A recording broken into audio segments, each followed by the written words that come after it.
ایک جنگل میں ایک شیر رہتا تھا۔ لومڑی سے اس کی دوستی بڑی پرانی تھی۔ شیر شکار کرتا اور بچا کچا گوشت لومڑی کو کھلا دیتا۔ شیر چھوٹے چھوٹے جانوروں کا شکار تو کر لیتا لیکن ہاتھی کا شکار کبھی نہ کرتا۔ ایک دن اس نے سوچا کیوں نہ ہاتھی کا شکار کیا جائے۔ شیر نے جو ہی ہاتھی کو آتے ہوئے دیکھا تو ہاتھی پر حملہ کر دیا۔ جیسے ہی شیر ہاتھی کی طرف حملہ کرنے کے لیے آگے بڑھا، ہاتھی نے شیر کو زخمی کر دیا۔ اب تو شیر شکار کرنے کے قابل بھی نہ رہا تھا۔ لومڑی اور شیر کئی دن بھوکے رہے۔ پھر شیر کے دماغ میں ایک دن خیال آیا۔ شیر نے لومڑی سے کہا کہ اگر تم بہانے سے کسی جانور کو ادھر میرے پاس لے آؤ جس کا شکار کرنا مشکل نہ ہو تو پھر ہم دونوں اچھا کھانا کھا سکتے ہیں۔ شیر کے کہنے پر لومڑی شکار کے لیے ادھر ادھر بھٹکنے لگی تو لومڑی کی نظر ایک ہرن پر پڑی۔ ہرن نے جب لومڑی کو دیکھا تو وہ لومڑی کو دیکھتے ہی دور بھاگ گیا۔ دیکھتے ہی دیکھتے ہرن لومڑی کی آنکھوں سے اوجھل ہو گیا۔ کافی دیر گھومنے کے بعد لومڑی کو ایک گدھا نظر آیا تو وہ بہت خوش ہوئی کیونکہ گدھے کو بیوقوف بنانا بہت آسان کام ہے۔ چالاک لومڑی نے گدھے کے پاس جا کر کہا، میاں گدھے، تم اتنے کمزور کیوں ہو گئے ہو؟ گدھے نے جواب دیا، میرا مالک مجھ پر بہت ظلم کرتا ہے اور مجھے کھانے کو بھی بہت کم دیتا ہے۔ اب تو کمزور ہی ہونا تھا کیونکہ ہرے بھرے گھاس کھائے تو بڑا عرصہ ہو گیا ہے، اب تو وہی سوکھی گھاس کھانی پڑتی ہے۔ چالاک لومڑی نے گدھے کو لالچ دیتے ہوئے کہا، بھیا اگر اتنی ہی مشکل میں ہو تو میرے ساتھ چلو، ہری بھری گھاس کھانے کو ملے گی۔ گدھے نے جواب دیا، تمہاری دعوت کا شکریہ لیکن میں تو ایک پالتو جانور ہوں اور جنگلی جانور تو مجھے کھا جائیں گے۔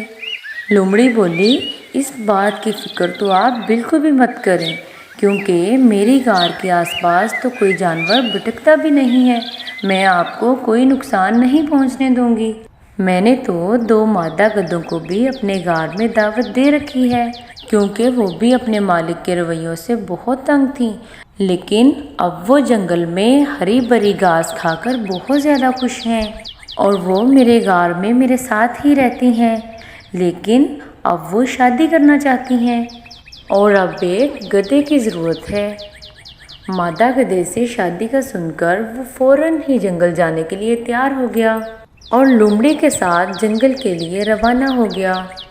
جیسے ہی وہ شیر کے غار کے پاس پہنچے تو شیر نے بغیر سوچے سمجھے گدھے پر حملہ کر دیا۔ شیر بہت ہی بھوکا اور کمزور تھا، اس لیے گدھا اس سے جان بچا کر بھاگ گیا۔ شیر نے لومڑی سے کہا کہ وہ بہت بھوکا تھا اور جلد بازی میں اپنا شکار گنوا بیٹھا۔ اس نے لومڑی سے کہا کہ وہ کسی بھی طرح گدھے کو دوبارہ باتوں میں لگا کر واپس لے کے آئے۔ لومڑی پھر سے گدھے کے پاس گئی۔ لومڑی کو دیکھتے ہی گدھا پہلے تو بہت زیادہ چلایا، چالاک لومڑی، تم نے مجھے کہاں پھنسا دیا تھا، وہ تو میں مرتے مرتے بچا۔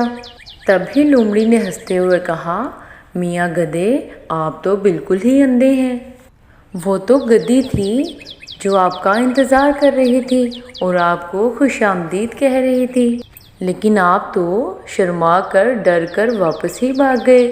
اب تو آپ کو واپس جا کر اس گدھی سے شادی کرنی ہی پڑے گی۔ اگر آپ واپس نہیں جائیں گے تو وہ آپ کی جدائی برداشت نہیں کر سکے گی اور آپ سے بہت ناراض ہو جائے گی۔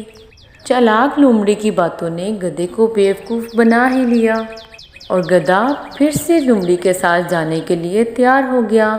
اب تو شیر پوری تیاری کے ساتھ بیٹھا ہوا تھا۔ جیسے ہی گدھا غار کے قریب آیا، شیر نے موقع دیکھتے ہی گدھے پر حملہ کر دیا اور شیر نے گدھے کا شکار کر لیا۔ پہلے تو شیر نے خوب پیٹ بھر کر خود کھایا اور جو باقی بچا وہ لومڑی چٹ کر گئی۔ اس طرح گدھے نے گدھی کو پانے کے لیے اپنی جان گنوا دی۔ تو بچوں، ہمیں اس کہانی سے یہ سبق ملتا ہے کہ ہر طرح کا لالچ نقصان دہ ہوتا ہے۔